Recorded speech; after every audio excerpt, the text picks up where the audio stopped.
ఆసరా పింఛన్ల పెంపుపై శుభవార్త. దివ్యాంగుల కోసం ఉచిత బస్సు ప్రయాణం, మరిన్ని సదుపాయాలు. తెలంగాణలో దివ్యాంగుల సంక్షేమానికి తమ ప్రభుత్వం పూర్తిగా కట్టుబడి ఉందని మంత్రి అట్లూరి లక్ష్మణ్ కుమార్ స్పష్టం చేశారు. రాష్ట్ర వ్యాప్తంగా ప్రస్తుతం సుమారు 44 లక్షల మంది ఆసరా పింఛన్ల లబ్ధిదారులు ఉన్నారని తెలిపారు.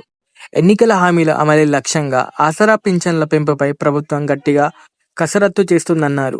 ప్రస్తుతం వృద్ధులు, ఇతర వర్గాలకు అందుతున్న 2016 పింఛన్ను 4000కు పెంచే ప్రతిపాదన పరిశీలనలో ఉందని, అలాగే దివ్యాంగులకు ఇస్తున్న 4016 పింఛన్ను 6000కు పెంచే దిశగా చర్యలు తీసుకున్నట్లు తెలిపారు.